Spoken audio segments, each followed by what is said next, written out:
atau syarat diwajibkannya puasa Ramadan adalah khali minal mawani'. Ya, tidak disebutkan di sini. Khali minal mawani', tidak ada penghalangnya, tidak ada penghalangnya. Maksud adalah kalimat ini lebih cenderung kepada para wanita yang mengalami haid dan nifas. Seorang wanita yang mengalami haid ataupun nifas, dia terhalangi untuk berpuasa Ramadan meskipun badannya sehat, kuat, ya. Tapi dikarenakan haid atau nifas, maka tidak memungkinkan atau tidak boleh baginya berpuasa.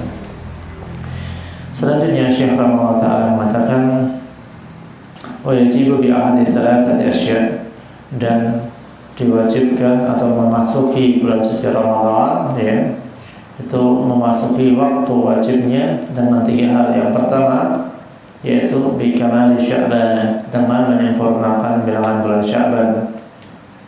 Menyempurnakan bilangan bulan Sya'ban berapa? 30 hari, ya. 30 hari.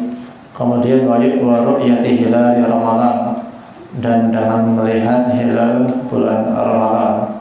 Jadi cara melihatnya yaitu pada tanggal 29 Sya'ban atau hari yang ke-29 Sya'ban menjelang terbenamnya matahari, maka kita bisa mencari tempat yang lapang, tempat yang tinggi, ataupun tempat yang biasanya di daerah pantai menuju ke tengah laut, kemudian melihat ke arah terbenamnya matahari.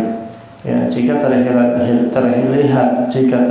hilal kala itu, maka esok harinya menunjukkan itu adalah waktu untuk berpuasa.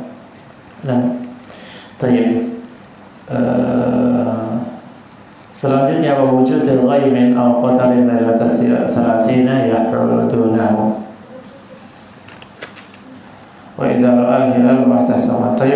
Kemudian jika dengan adanya mendung, ya, adanya mendung ataupun hal-hal yang menghalangi pandangan kita untuk melihat hilal bulan Ramadan. Jadi maksudnya di sini adalah bahwasanya di antara waktu, ya, kapan kita memulai masuk bulan tanggal 1 bulan suci Ramadan, yaitu yang pertama disebutkan dengan sempurnanya bilangan bulan Sya'ban 30 hari atau dengan melihat hilal bulan Ramadan, ya. Seandainya kalau kita melihat hilal bulan Ramadan itu terhalangi, maka solusinya adalah dengan menyempurnakan bilangan bulan Sya'ban sebanyak 30 hari. Sebagaimana sabda Nabi sallallahu alaihi wasallam, "Sumu li ru'yati wa uftiru li ru'yati, fa in ghamma 'alaikum faqturu lahu, wa fi riwayah fa in ghamma 'alaikum faqturu lahu 30, wa fi riwayah fa in ghamma 'alaikum faqturu lahu fa'akmilu 'iddata Sya'ban 30." Jadi berpuasalah kalian kala melihat hilal bulan suci Ramadan, dan berbukalah kalian kala melihat hilal tanggal 1 bulan Syawal, ya. Kalau seandainya terhalangi pandangan kalian dari melihat hilal, maka takdirkanlah, ya. Kalimat takdirkanlah ini dilengkapi dengan kalimat berikutnya dalam riwayat yang lain, faqduru lahu 30, takdirkan sebanyak 30 hari. Apa yang disempurnakan 30 hari ini dilengkapi dengan riwayat yang lain dalam Sahih Bukhari, yaitu fa'akmilu 'iddata Sya'ban 30, yaitu sempurnakan bilangan bulan Sya'ban sebanyak 30 hari. Jadi solusinya adalah kalau kita melihat hilal itu terhalangi atau tidak nampak, kemudian tidak ada seorang pun yang melihatnya, maka solusinya adalah dengan menyempurnakan bilangan bulan Sya'ban sebanyak 30 hari. Adapun jika seorang misalkan sebagai bentuk ikhtiyar mengatakan daripada kita besok itu tidak berpuasa, kita kan tidak melihat hilal nih, jadi sudah sebagai bentuk kita kehati-hatian kita, siapa tahu besok adalah waktu puasa, maka kita berpuasa saja deh. Kalau seandainya itu adalah Ramadan, maka kita mendapatkan Ramadan. Seandainya besok itu kita tidak mendapatkan Ramadan, setidaknya kita puasa sunnah.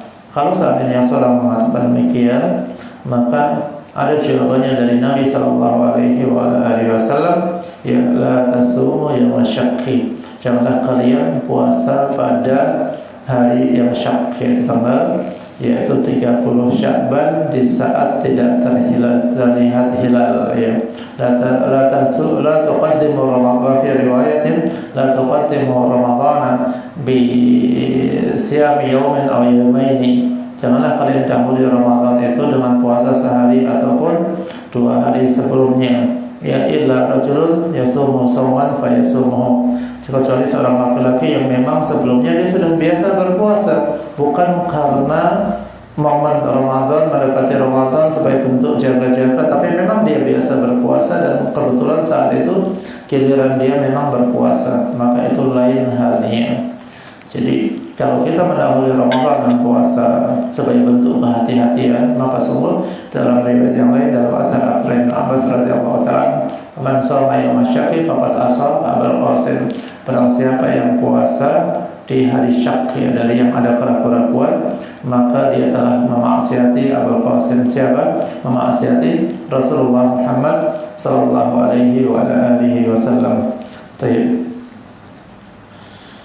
Kemudian Syekh rahimahullah ta'ala mengatakan, wa idza ra'al hilal wahdahu shoma fa in kana adlan shoma an-nasu biqawli wa la yuftiru illa bi syahadati adlaini. Kemudian kaitannya dengan melihat hilal, berapa banyak orang yang patut melihat hilal yang bisa diterima secara syar'i.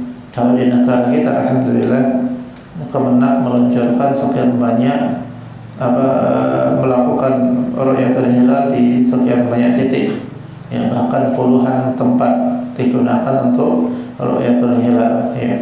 Seandainya salah satu dari mereka nanti melihat, maka cukup sebagai kesimpulan. Seandainya dalam sidang diterima oleh pemerintah yang berdaulat, Kemenak memutuskan, maka kita tinggal mengikuti apa yang diputuskan oleh Kemenak sebagai wakil dari pemerintah yang berdaulat. Taib, seandainya secara syar'i wa idza ra'al hilal wahdahu shoma, seandainya seorang itu melihat hilal seorang diri, maka dia berpuasa. Kalimat ini menunjukkan pada dua keadaan, baik dia berpuasa untuk dirinya sendiri ataupun orang lain berpuasa dengan sebab ru'yahnya dia. Dalam hal ini jelas persaksiannya harus disampaikan kepada pemimpin yang berdaulat. Seandainya pemimpin menerima persaksiannya, maka berpuasa dengan sebab pemimpin memutuskan, karena asyamu yauma yasumun nas, karena puasa itu pada saat manusia seluruhnya berpuasa. Dalam sebuah negeri kalau pemimpin sudah memutuskan untuk puasa, maka rakyat akan mengikuti apa yang sudah diputuskan pemimpin yang berdaulat. Dan itu adalah bagian dari sunnah Nabi sallallahu alaihi wa alihi wasallam. Adapun dirinya, jika seandainya seseorang itu melihat hilal, kemudian dia yakin bahwasanya dia memang melihatnya, kemudian menyampaikan apa yang dia persaksikan itu kepada pemerintah yang berdaulat dan tidak diterima, maka dia tidak perlu memaksakan kehendak. Maka cukup bagi dia dengan keyakinannya berpuasa untuk dirinya sendiri dan tidak boleh mengajak orang lain, ya, kecuali keluarganya, tentunya diri dan keluarganya wajar, ya. Adapun mengajak masyarakat sekitarnya, tetangganya, sehingga timbul kekacauan, ya, perselisihan, maka itu tidak dibenarkan di dalam Islam, karena di sana ada pemimpin yang berdaulat yang bisa memutuskan tentang kapan kita mulai berpuasa. Wa idza ra'al hilal wahdahu shoma, hal ini didasarkan pada sebuah hadis yang dari riwayat Abdullah bin Umar radhiyallahu ta'ala anhuma, bahwasanya beliau mengatakan, taro'an nasu al-hilal, suatu ketika manusia itu berusaha melihat hilal, ya. Faqultu lin Nabi sallallahu Rasulullah sallallahu alaihi wasallam inni ra'aituhu. Kemudian aku mengkhabarkan kepada Nabi sallallahu alaihi wasallam, kata Abdullah bin Umar, ya Rasulullah, aku telah melihat hilal. Fasomahu, ya, fasomahu fa'amaran nasa bisiyamihi. Maka kemudian Nabi sallallahu alaihi wasallam berpuasa dengan sebab ru'yahnya Abdullah bin Umar radhiyallahu anhu. Padahal beliau seorang diri melihatnya. Kemudian memerintahkan manusia untuk berpuasa didasarkan pada ru'yahnya Abdullah bin Umar radhiyallahu anhu. Baik. Fa in kana adlan shaman nas biqawli, apabila yang melihat ini adalah seorang yang adil, maka puasalah manusia dengan sebab persaksiannya tersebut. Dalam antara dari Abdullah bin Umar tadi, beliau Abdullah bin Umar adalah seorang sahabat, seorang fuqaha sahabat al-fiqh, di antara al-fiqh sahabat, dan beliau adalah seorang yang paling bersemangat dengan athar Nabi sallallahu alaihi wasallam. Ya. Maka kemudian di sini fa'in kana adlan, apabila dia yang mempersaksikan, yang melihat itu adalah seorang yang adil. Nah, permasalahannya sekarang, siapakah orang yang adil ini? Apakah semua orang muslim dihukumi sebagai seorang yang adil atau bagaimana? Pada asalnya seorang muslim adalah seorang yang adil dalam masalah dinnya. Namun kata Syekh Abdul Rahman bin Shalih Al-Hafidhahullah taala, dalam hal ini seorang yang adil di sini adalah yang memenuhi dua kriteria. Yang pertama adalah an yastaqima fi dinihi wa an yastaqima fi muru'atihi. Pertama adalah seorang yang istiqamah di dalam agamanya. Yang kedua, istiqamah di dalam menjaga penghormatannya. Jadi dua hal ini adalah merupakan syarat atas ciri seorang yang dikatakan sebagai seorang yang adil, yang dimaksudkan di dalam nas kalimat muallif rahimahullah taala. An yastaqima fi dinihi, atau istiqamah di dalam agamanya, itu bi an yaf'al al-wajibat wa yatrukul muharramat, dia mengerjakan apa-apa yang perintah Allah dan meninggalkan yang dilarang. Dalam hal ini bukan berarti seluruh yang diperintahkan pasti dilakukan, seluruh yang dilarang pasti ditinggalkan. Maknanya secara umum dari apa yang kita ketahui, bahasanya si fulan itu memang seorang yang soleh. Adapun hal-hal yang tersembunyi, mungkin sebagian atau banyak yang tidak dilakukan dari kewajibannya, atau ada sesuatu yang dilakukan dari sebuah keharaman tanpa kita ketahui, dan dia bukan seorang yang mujahir dalam kemaksiatannya, maka tentunya hal ini tidak menafikan keberadaan dia sebagai seorang yang adil. Kalau kita hendak menerapkan kalimat ini letter luck, istilahnya mutlak, jelas kita tidak akan mendapati seorang yang sedemikian rupa, ya, istiqamah di dalam agamanya, kemudian seluruhnya perintah ditunaikan. Jika ada perintah yang tidak ditunaikan, berarti dia adalah bukan seorang yang istiqamah. Ini masalah yang sangat sulit. Siapa sih yang di antara kita yang sanggup menggapainya jika demikian? Ya, kita jujur saja, banyak hal yang wajib yang tidak kita tunaikan dengan baik. Banyak ibadah-ibadah yang tidak kita tunaikan dengan baik. Banyak dari kemaksiatan yang masih kita kerjakan, sengaja atau tidak sengaja, membutuhkan istighfar, taubat kepada Allah Subhanahu wa taala, dan minta itu keteguhan hati kepada Allah Subhanahu wa taala. Kembali kepada yang dikatakan oleh Syekh Rahimahullah taala, wala yuftiru illa bi syahadati adlaini, dan tidaklah kita berbuka kecuali dengan persaksian dua orang. Maknanya ketika kita sudah masuk bulan suci Ramadan, tidaklah mungkin kita keluar dari bulan suci Ramadan kecuali dengan persaksian setidaknya dua orang yang adil, bahwasanya keduanya telah melihat hilal. Fa in syahida syahidani ya fasumu wa uftiru. Apabila ada dua orang yang bersaksi, maka berpuasalah dan berbukalah. Dalam nas riwayat hadis yang lain kaitannya dengan persaksian, kapan kita berbuka dan kapan kita masuk berpuasa. Hadis ini diriwayatkan oleh Imam An-Nasa'i rahimahullah taala. Kemudian selanjutnya, wala yuftiru idza ra'a wahdan, dan janganlah berbuka jika dia melihat sendirian. Kenapa? Karena memang hendak keluar dari bulan suci, maka butuhkan orang lain juga yang melihatnya. Di sisi lain, memang Nabi SAW menyatakan bahwasanya apabila telah melihat hilal itu dua orang untuk keluar dari Ramadan, maka barulah seorang bisa berbuka dan keluar dari bulan suci Ramadan dengan persaksian dua orang.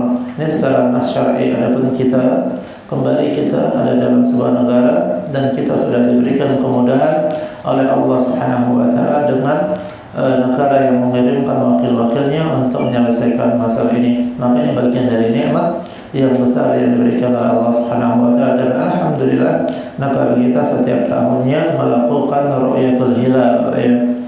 Adapun kenyataannya bagaimana, kita serahkan pada mereka. Ya tentunya kita serahkan kepada Allah Subhanahu wa taala. Kita mendengar berita mereka melakukan ru'yatul hilal, maka ini sesuai dengan syar'i, penetapannya sesuai dengan syariat, maka kita wajib mengikuti apa yang menjadi ketentuan pemerintah yang berdaulat.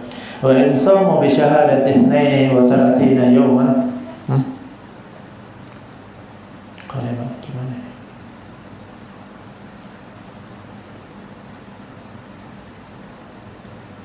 Wa in samu bi syahadati 32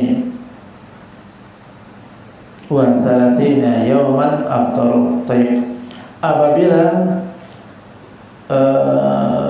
manusia atau kaum muslimin kala itu sedang berpuasa Ramadan, kemudian dengan adanya persaksian 2 orang telah melihat hilal, ya, maka mereka berbuka, atau dengan menyempurnakan bilangan bulan Ramadan sebanyak 30 hari. Ini maksudnya, ya, wa in shamu bi syahadati 32 yawman. Jadi berbukanya, ya, baik berpuasa, ya, ketika berpuasa itu dengan persaksian 2 hari, dan kemudian menyempurnakan bilangan bulan Sya'ban, dan juga ketika menetapkan awal atau keluar dari Ramadan itu pun dengan persaksian 2 orang, dan juga menyempurnakan bilangan bulan suci Ramadan dengan 30 hari, maka barulah mereka berbuka. Ini kalimat ini mencakup 2 hal. Jadi masuknya dengan 2 persaksian 2 orang, dan keluarnya juga dengan persaksian 2 orang. Wa in kana bi ghaimin aw qawli wahidin lam yaftiru illa an yarahu aw yakmulul 'iddah. Apabila kalau didasarkan dengan sebab pandangan kita terhadap hilal itu terhalangi oleh mendung, ya, ataupun, ya, persaksian 1 orang melihat hilal bulan Syawal, maka lam yaftiru, ya, illa an yarauhu, kecuali mereka melihatnya. Maksudnya yang melihat itu banyak orang dan menyempurnakan bilangan bulan Ramadan, barulah bisa berbuka dari bulan suci Ramadan. Ini kalimatnya lumayan, insyaallah. Wa in istabahadil ashhur alal asir taharra wa shoma. Kemudian di pembahasan yang berbeda kaitannya dengan sebuah keadaan yang dialami oleh seorang yang dipenjara. Seorang yang sedang dipenjara, mungkin dipenjara bawah tanah, hukuman yang diberikan sehingga tidak mengetahui waktu dan lain-lain. Ya, seandainya hal itu terjadi, maka bagi seorang tawanan atau bagi seorang yang dipenjara, taharra wa shoma, dia berusaha memperhitungkan saat ini aku sedang berada saat ini sedang berada di bulan berapa dan keberapa, kapan kira-kira memulai Ramadan, dengan perhitungan, dengan memaksimalkan perhitungan, dengan bertanya atau dengan memperhitungkan waktu-waktu yang ada dengan sarana yang ada semampunya, kemudian berpuasa. Ya, ini jika namanya seorang tawanan, boleh jadi tidak diberitahukan, boleh jadi berada satu tempat yang ditinggalkan tanpa sarana, ya, sehingga terkendala untuk mengetahui awal bulan suci Ramadan, maka dia berusaha dengan sendirinya memaksimalkan usaha untuk mengetahui waktu dan berpuasa sesuai kadar kesimpulan dari usaha yang dia lakukan. Fa in wafaqa syahra aw ma ba'dahu ajza'ahu. Kalau seandainya setelah dia berusaha mencari, menetapkan waktu, memperhitungkannya, kebetulan kok tepat dia mendapati bulan suci Ramadan, maka alhamdulillah. Atau ma ba'dahu ajza'ahu, atau ternyata kelewatan Ramadannya. Maksud seharusnya Ramadannya bulan kemarin, dia puasanya baru di bulan berikutnya, maka ajza'ahu, maka kewajiban puasanya gugur, sebenarnya sah puasa yang dilakukan. Mengapa demikian? Karena memang dia melakukannya sesudah waktu diwajibkannya puasa Ramadan. Jadi ibarat seorang seandainya di bulan Ramadan ini belum menunaikan puasa, hukum dia adalah hukum qada'u Ramadan. Adapun Wa in wafaqa qablahu lam yusih. Adapun kalau setelah berusaha menetapkan ternyata jatuhnya puasa yang sedang mereka lakukan ada di bulan Sya'ban, makanya tidak sah, tidak menggugurkan kewajibannya karena mereka berpuasa sebelum waktunya. Sebagaimana seorang yang taharra waktu sholat, berusaha mencari waktu sholat, terhalangi keadaannya dan mendapati mereka sholat belum waktunya, maka mereka harus mengulang kembali sholatnya setelah masuk waktu. Berbeda halnya kalau waktunya sudah lewat. Kalau waktunya sudah lewat, kirain masih masuk zuhur, ternyata sudah masuk asar, sedangkan mereka sudah sholat zuhur tadi. Berarti sholat zuhur yang dilakukan di waktu asar ini tetap sah. Karena apa? Di waktu itu pula dia bisa menjamak sholat zuhur dan asar. Begitu. Berbeda halnya kalau menunaikannya sebelum masuk waktu. Itulah maksud yang dikatakan oleh Syekh rahimahullah ta'ala. Mengapa kalau mencocoki atau sesudahnya dia sah dan gugur kewajibannya, adapun jika sebelumnya kok tidak sah. Kalau sebelumnya karena memang belum waktunya puasa, adapun kalau sesudahnya seandainya tidak tepat, maka hitung-hitung itu bagian dari qadha siyam Ramadan.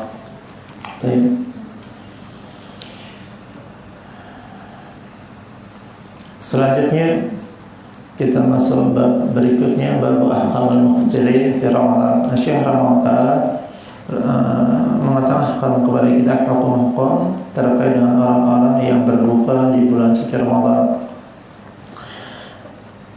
Mu'allif rahimahullah ta'ala mengatakan wa yubahul fitru fi Ramadan li arba'ati aqsamin, dan dibolehkan untuk berbuka di bulan suci Ramadan untuk 4 orang, ya, untuk 4 macam. Yang pertama ahadiha al-marid.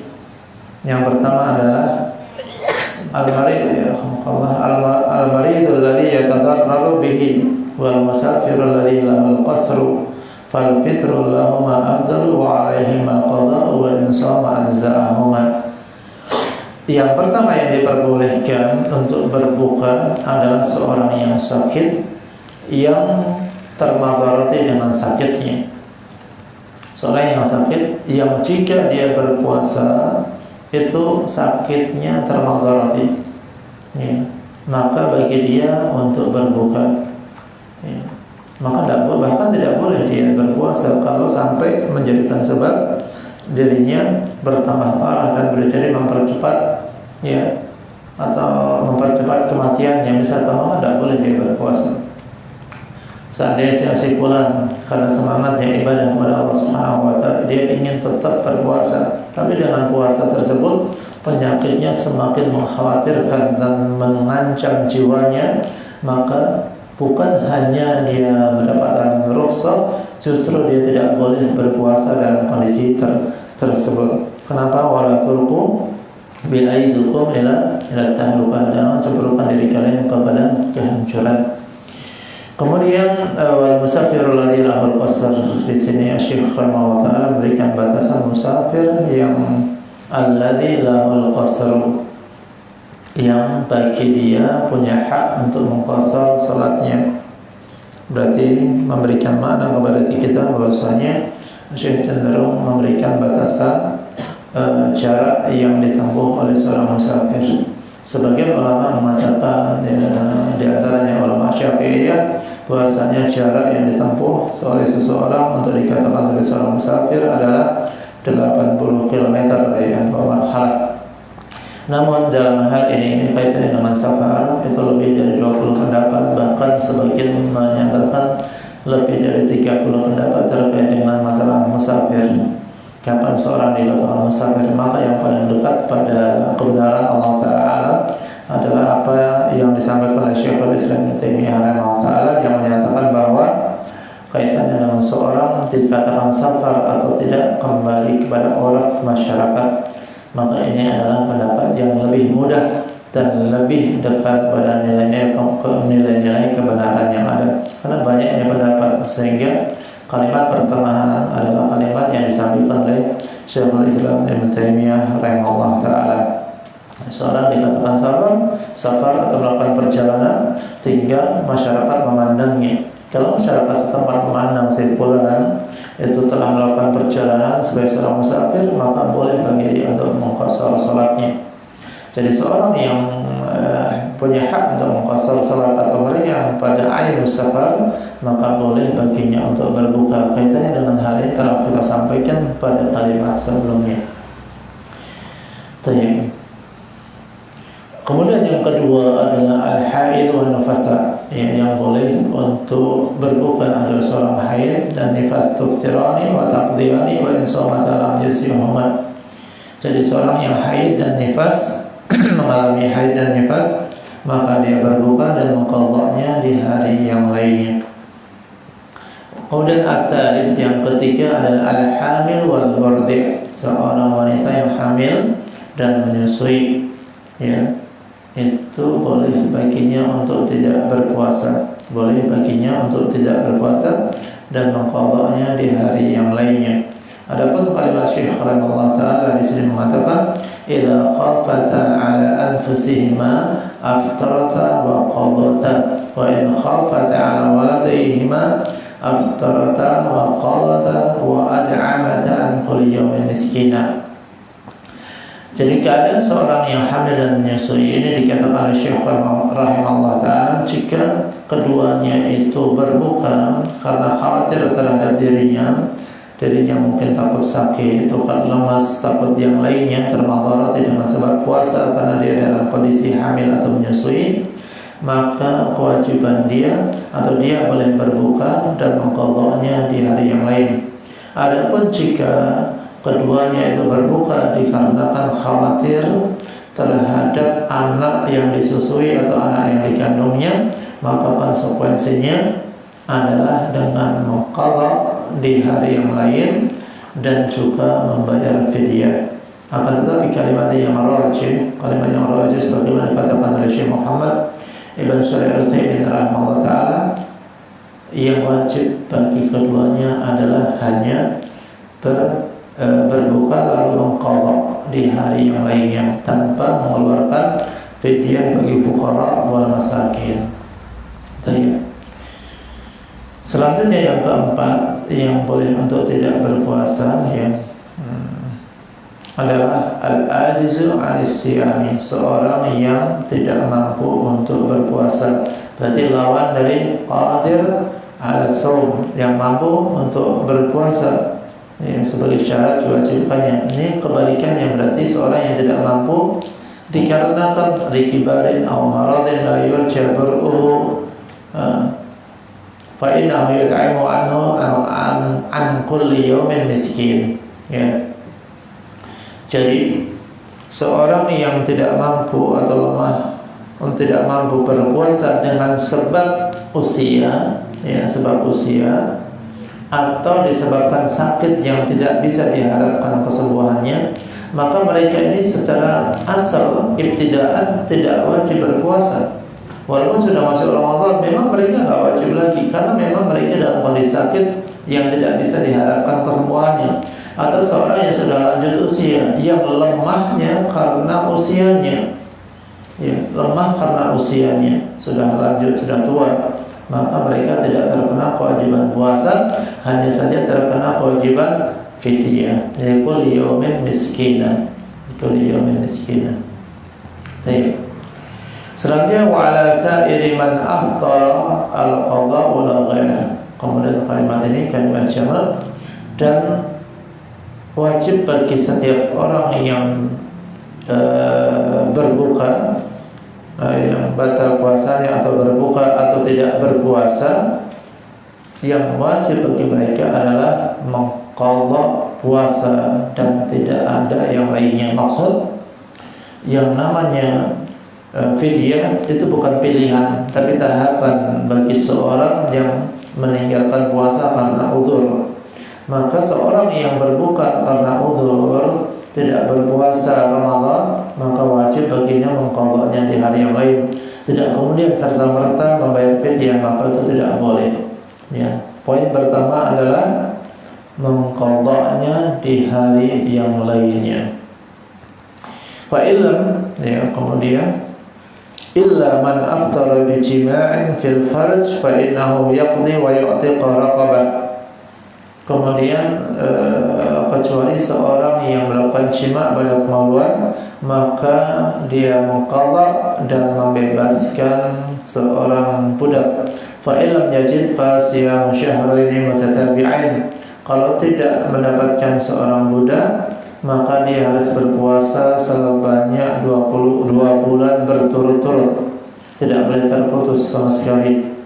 Ya, tentunya tidak terputus ini adalah tidak terputus dengan sesuatu yang sifatnya bukan uzur syar'i. Kalau seandainya terputusnya karena uzur syar'i, semisal seorang wanita jika ditakdirkan dia terkena beban ini, tidak mungkin dia bisa sempurna 2 bulan. Kenapa? Bagaimana jika dia haid? Berarti terputus. Kapan dia bisa menyelesaikan hukuman 2 bulan yang jelas dia tidak mampu. Jadi maknanya ketika ada uzur semacam ini, sekalipun dia tidak berpuasa sepekan karena haid, maka begitu dia suci dari haid dia berpuasa lagi, itu tidak memutuskan puasanya. Jadi hakikatnya bersambung karena terputusnya karena uzur yang syar'i. Fa'ilam yajid fa'ilam yastati fa'id'amu sittina miskina wa ilam yajid saqatat anhu. Selanjutnya kalau tidak mampu puasa 2 bulan, maka memberi makan 60 orang fakir miskin. Jika tidak mampu lagi, gugur kewajibannya. Masalah Islam itu indah ya. Kewajibannya berat, tapi kalau memang dia tidak mampu, itu pun digugurkan. Didasarkan pada apa? Ya, pada dalil. Ya, ketika itu Rasulullah sallallahu alaihi wasallam sedang bersama para sahabat, sedang bersama sahabat. Hadis yang diriwayatkan oleh Abu Hurairah radhiyallahu ta'ala, yang bainama nahnu indana Nabi sallallahu alaihi wasallam idja'a rajulun faqala li Nabi sallallahu alaihi wasallam ahlaktu. Ya, ma ahlaktu. Wa dalam riwayat yang lain malak. Apa yang terjadi denganmu wahai fulan? Ya, ketika dia mengatakan datang, tiba-tiba datang kepada Nabi dan mengatakan celaka aku ya Nabi, terus hancur aku. Kenapa kamu, ada apa denganmu? Ya, waqa'tu ala imraati ya fi nahari wa ana shaim. Aku melakukan jima dengan istriku sedangkan aku dalam kondisi berpuasa, yaitu puasa Ramadan. Faqala Nabi sallallahu alaihi wasallam, ya, atajidu raqabah, apakah kamu punya seorang budak untuk kamu bebaskan? Baik punya budak ataupun punya biaya, ya, punya biaya untuk membebaskan seorang budak. Kata dia, qala la atastati an tasuma sahraini mutatabi'ain. Apakah sanggup engkau puasa 2 bulan berturut-turut ya Rasulullah? Yang 1 bulan aja putus, ya. Bagaimana yang 2 bulan? Yang gitu. Yang 1 bulan aja kecolongan, bagaimana nanti yang 2 bulan? Ya, itu lebih parah lagi, nggak mampu saya. Ya, kemudian atajidu ma tut'imuna sittina miskina. Apakah engkau mempunyai sesuatu untuk diberikan kepada 60 orang fakir miskin? Jawabannya qala la. Kemudian diam. Nabi sallallahu alaihi wasallam ini diberi kesempatan ini, nggak ada. Suruh puasa nggak puasa, suruh memberi makan 60 orang fakir miskin, nggak ada pula. Ya, fa kata Nabi sallallahu alaihi wasallam, Nabi diam. Kemudian ya, kemudian tiba-tiba didatangkan atau Nabi ada orang memberikan kepada Nabi 1 wadah kurma. Ya, ketika diterima oleh Nabi, Nabi kemudian bertanya, aina sa'il, mana tadi yang bertanya tentang masalah jima? Katanya, ana ya Rasulullah, saya ya Rasulullah. Ya. Khudh hadza fatasaddaq bihi, ambil ini sedekahkan. Masih nanya lagi, afqara minna ya Rasulullah, ini diberikan sama siapa? Kurma ini dikasihkan siapa ya Rasulullah? Saya nggak ngerti. Apakah diberikan kepada orang yang paling miskin di antara kami, yang paling fakir di antara kami? Ya. Katanya, wallahi ma baina labaitaiha afqaru min ahli baiti. Ya. Demi Allah ya Rasulullah, tidak ada di kampung saya itu, ya, yang paling miskin daripada keluarga kami. Nah ini gimana coba? Masya Allah. Maka fadhahikan Nabi sallallahu alaihi wasallam hatta badat anyabuhu. Ya, ketawa Nabi ini orang Masya Allah ya, udah miskin nekat tuh ya. Bebaskan budak, tidak punya budak. Suruh puasa 2 bulan, tidak mau. Kasih makan 60, tidak mampu. Giliran tinggal bagikan kepada orang yang membutuhkan, dia bilang nggak ada yang paling miskin kecuali kami. Nah sudah kalau gitu berikan at'im ahlak. Kemudian kalau kata Nabi, sudah kalau gitu beri makan anak istrimu dengan kurma ini. Masya Allah, kan jadi kena hukuman malah dapat hadiah. Itulah yang menjadikan dalil mengapa kalau sudah pada titik puncak seorang tidak mampu menunaikan bagian-bagian dari yang harus dia tunaikan dari hukuman, maka solusinya adalah diberikan oleh syar'i, yaitu dibebaskan dari hukuman tersebut. Jadi maknanya apa-apa yang menjadi keringanan dalam puasa ini bukan pilihan. Seperti fidyah ini bukan pilihan, fidyah saja. Ya, misalkan seorang meninggalkan puasa karena apa? Karena musim panen, saya nggak kuat kalau panen begini. Sudahlah bayar fidyah aja. Ini tidak boleh, ini bukan pilihan. Fidyah bukan pilihan, tapi tahapan ketika seorang memang tidak mampu lagi berpuasa. Ya. Sebagaimana juga hukuman terhadap seorang yang melakukan jima di siang hari bulan suci Ramadan. Jadi seorang jima di hari Ramadan itu mereka mendapatkan beberapa hukum. Hukum yang pertama, pada seorang yang jima di siang hari bulan suci Ramadan, itu pertama dia berdosa karena merusak Ramadan, merusak kesucian bulan suci Ramadan. Yang kedua, puasanya batal. Ya, sudah dosa, puasa batal. Punya kewajiban yang ketiga, kewajiban mengqadha di hari yang lain. Yang keempat, harus membayar kafarah. Kafarahnya berat ya. Jadi 4 hukum yang diberikan kepada seorang yang jima di siang hari bulan suci Ramadan. Kalau dalam mazhab Hambali menambahkan 1 poin, yaitu al-imsak, tapi pendapatnya dhaif. Apa imsak? Yaitu ba'da jima, setelah itu dia harus tetap puasa, tidak boleh makan dan minum tetap. Ya. Itu sebagai bentuk hukuman, tapi ini adalah dhaif, ini adalah pendapat yang lain dari para ulama, bahwasanya kalau sudah semacam itu ya batal boleh makan dan minum, karena memang dia sudah batal puasanya.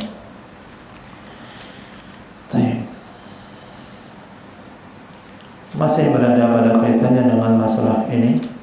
فإن جامع ولم يكفر حتى جامع ثانية فكفارة واحدة وإن كفر ثم جامع فكفارة ثانية وكل من لزمه الإمساك في رمضان فجامع فعليه كفارة.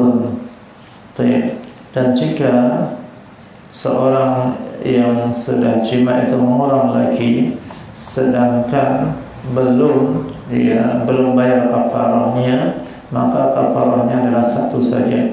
Maknanya di dalam ketika di hari itu ya, dia sudah melakukan jima kemudian mengulang kembali di hari itu, maka kafarahnya adalah 1. Wa in kafara tsumma jama'a fa kafaratun tsaniyatun. Sebaliknya, jika pada saat hari itu dia melakukannya kemudian sudah membayar kafarah, bebaskan budak, kemudian besoknya diulang lagi, maka dia harus membayar kafarah lagi. Kenapa? Dia mengulang di hari yang berbeda. Adapun jika tetap di hari yang sama, hukumnya adalah hukum tetap 1, yaitu kafarahnya kafarah 1 kafarah dan bukan 2 kafarah. Selanjutnya, wa kullu man lazimahul imsaku fi Ramadan fa jama'a fa alaihi kafaratun. Nah, kalimat ini ada 2 arah. Kalau secara madhabi, setiap orang yang diwajibkan baginya imsak, menahan diri atau berpuasa di siang hari di bulan Ramadan, kemudian dia melakukan jima, maka wajib bagi dia membayar kafarah. Kalau secara madhab ini memberikan dua makna, yaitu makna yang pertama adalah seorang yang jima itu di antara hukumannya adalah tetap punya kewajiban imsak, yaitu berpuasa. Ketika dia punya kewajiban kemudian mengulang lagi, maka dia mendapatkan kafarah lagi, harus bayar kafarah, sehingga kafarah yang dia harus tunaikan ada dua. Ya, ini bersesuaian dengan pendapat secara madhabi. Adapun yang rajih, yang sahih adalah tidak, tapi cukup dengan satu kafarah saja jika dilakukan di hari yang sama. Kalau dilakukan dengan di hari yang berbeda, maka kafarahnya double. Kalau 3 kali ya 3 kafarah. Begitu.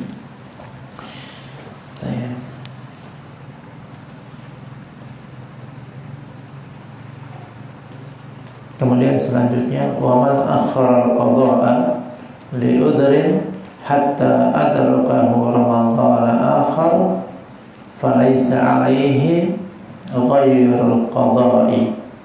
Dan barang siapa yang mengakhirkan mengqadha bulan suci qadha Ramadan, puasa Ramadan, sehingga dia sampai pada Ramadan berikutnya, maka tidak ada solusi bagi dia kecuali mengqadha. Kalimat ini menunjukkan bahwasanya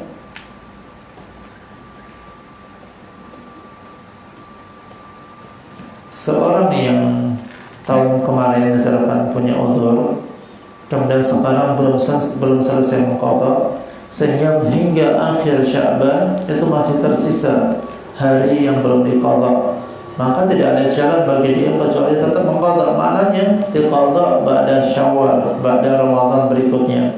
Ini pendapat dalam masalah ini sesuai dengan kalimatnya.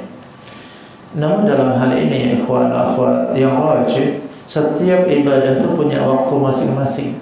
Kalau Ramadan tahun kemarin, waktu mengqadhanya 11 bulan berikutnya. Kalau sudah masuk pada Ramadan berikutnya, ini sudah masuk kepada waktu yang berbeda.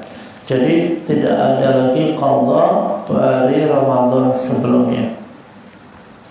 Sebagai gambaran begini, untuk memperkuat, memberikan penjelasan tentang kalimat ini. Apakah seorang yang memiliki kewajiban puasa Ramadan tahun kemarin kemudian belum selesai membayarnya, bisakah dibayar ba'da Ramadan berikutnya? Maka jawabannya yang rajih tidak bisa, karena setiap ibadah punya waktunya masing-masing. Kemudian jika anggaplah kita terima pendapat ini, maka kita lihat keadaan seorang yang pada misalkan seorang berusia 50 tahun atau 45 tahun. Di saat itu dia sadar, di saat itu bertaubat, di saat itu dia mendapatkan taufik dari Allah Subhanahu wa taala untuk menjadi seorang yang soleh. Kemudian dia ingat sejak usia 15 tahun hingga 45 tahun dia tidak pernah berpuasa kecuali hanya sedikit. Berapa tahun? 25, 30 tahun dia tidak puasa kecuali sedikit. Mungkin dalam setiap tahunnya hanya 4 hari atau katakanlah seminggu, berarti kurang 21 hari. 21 hari kali 30 berapa? 630 hari. Tapi sekarang terapkan pendapat ini. Kalau pendapat ini diterima, maka dia harus mengqadha puasa sebanyak 630 hari. Berat apa ringan? Jelas berat. Jelas berat. Ini menunjukkan bahwasanya pendapat ini lemah. Pendapat kalau ujungnya itu memperberat keadaan seorang muslim, itu tanda-tanda di antara tanda lemahnya sebuah pendapat. Kenapa? Karena ad-din mabniun ala taisir. Agama Islam itu dibangun di atas kemudahan. Ini mempersulit, ini memperberat. Nanti dia bilang, Masya Allah, gimana orang mau taubat aja repot banget. Iya, mau tobat sengsara. Ini gimana? Ada puasa baru latihan, ini sudah membayar 600 hari. Apa selesai saya ini? Sudahlah, nggak usah taubat aja. Jadi gimana mau taubat kalau semacam ini keadaannya? Enggak, harus bayar. Fidyah enggak boleh fidyah, harus qadha misalkan. Ini tandanya perkara yang sangat memberatkan umat dan menunjukkan pendapat ini adalah pendapat yang lemah. Maka Syekh mengatakan pendapat yang rajih adalah dengan membayar fidyah di akhir Sya'ban bersama taubat kepada Allah Subhanahu wa taala. Karena seorang yang menunda itu hakikatnya dia tasahul, meremehkan qada Ramadan. Seorang wanita yang hamil, yang menyusui, dia bisa kok mencicil sebulan sekali, atau ketika Ramadan misalkan, ya, ketika Ramadan misalkan sehari puasa, sehari tidak, sehari puasa, seminggu tidak. Ini kan minimal mengurangi beban kewajiban. Lakukan kerjasama dengan sang suami, kerjasama dengan anggota keluarga yang lain. Sudah mas, besok saya mau puasa, tapi saya nggak kuat kalau harus begini. Carikan tenaga kerja untuk bantu di rumah, atau suaminya yang nyuci, yang masak, nggak apa-apa. Sekali-kali melayani istrinya, kan begitu.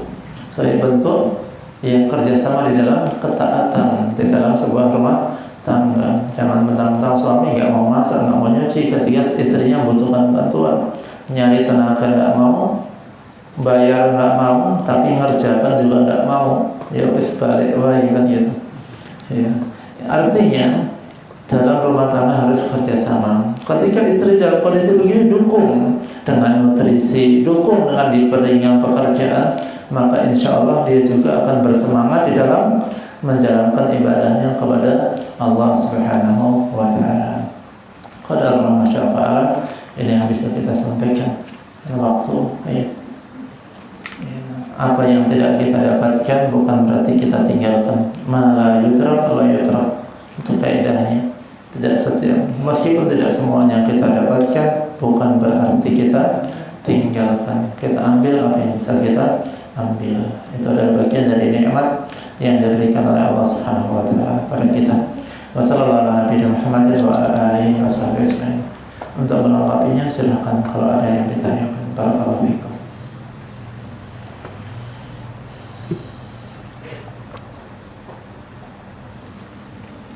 Fadhal.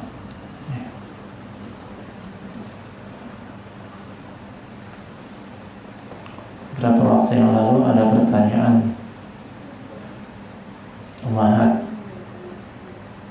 tentang puasanya. Puasanya tahun lalu dia tidak bisa berpuasa karena hamil. Nah sekarang menyusui, bolehkah?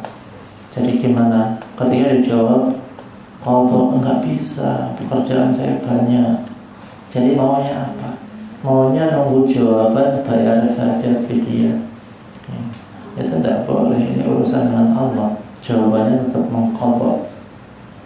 Masalah pekerjaan jadi diatur bagaimana pekerjaan itu bisa dikurangi, bisa masalah misalkan menyusui bagaimana caranya. Sekarang sudah ada ASI booster, tambahin suami yang belikan supaya memperbanyak ASI atau dengan proses-proses yang memudahkan. Tidak bisa langsung beralih kepada fidyah. Boleh. Ingat puasa untuk siapa? Untuk Allah Subhanahu wa taala. Makanya Allah Subhanahu wa taala dalam hadis qudsi sampai mengatakan apa? Illa shaum fa innahu li wa ana azzibi yada'u ta'amahu wa syarabahu wa syahwatahu min ajli. Puasa itu untukku, kata Allah, maka yang aku yang akan berikan pahala, aku yang akan berikan ganjaran. Untuk urusanku berapa yang akan aku berikan, kata Allah. Ya. Dia meninggalkan makan minumnya, syahwatnya karena maka lebih pantas apa yang berikan secara langsung sesuai dengan apa yang dia lakukan. Maka seorang kalau tasawuf meremehkan, ya Allah Maha tahu berapa nilai yang bisa dapatkan. Ya. Anda sempat bertanya kaitannya dengan masalah pekerjaan. Sebetulnya sumbernya di sini, sumber di hati, keimanan, ya. Sekalipun besok ada keladang, panas-panasan, sekalipun, kalau sejak awal besok, udahlah besok nggak puasa aja. Kenapa mau panen? Nggak kuat saya. Belum apa-apa udah mau nggak kuat. Ini gimana? Ista'in billah, minta pertolongan kepada Allah. Siapkan diri dengan baik, ya, baik dengan nutrisi ataupun yang lainnya, atur secara istirahat dan yang lainnya, bagaimana supaya besok dia mampu. Kalau memang sudah di puncak keadaannya, dia harus berbuka, tapi sudah berusaha. Bukan sejak awal persiapan untuk bontot, ini lain lagi. Persiapan bawalah. Puasa juga saya nggak kuat misalnya, beda. Kecuali memang dia sudah lanjut usia, itu lain masalahnya. Banyak Pak teman-teman, bahkan orang biasa itu yang tetap ke ladang, tetap ke sawah, puasa, mampu mereka. Ya panen juga panen, mampu mereka. Kenapa di sini? Paling ya mungkin banyak nyiram kepalanya, atau bawalah persediaan es batu diikatkan di kepala, tidak apa-apa, untuk meringankan. Rasulullah SAW aja melakukan tabarruk, mendinginkan badannya ketika sedang kepanasan. Jadi basah rambutnya, direndam gitu. Yang penting gak diminum saja. Mau narik panas, ambil es batu, taruh topi, ikat, dingin insya Allah. Enggak apa-apa. Cukup? Nggak ada yang tanya? Alhamdulillah.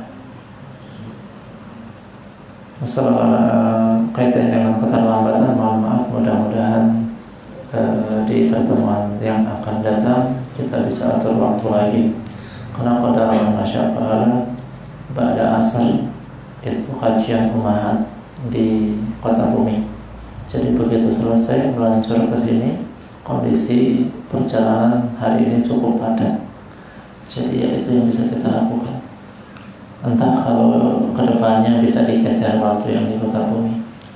Tadinya sudah bergeser, kemudian berbagai pendapat muncul, mereka kembalikan kepada asal jadwal, yaitu di hari Rabu di pekan ketiga jadwal A. Jadi akhirnya bertemu dengan waktu kita ini. Ya, itu di antara uzurnya. Makanya mudah-mudahan yang akan datang bisa disetting lagi. Semoga Allah mudahkan sehingga tidak tergesa-gesa di perjalanan. Sallallahu alaihi Muhammadin wa ala alihi washabihi ajma'in. Subhanakallahumma rabbana wa bihamdika asyhadu an la ilaha illa anta astaghfiruka wa atubu ilaik. Assalamualaikum warahmatullahi wabarakatuh.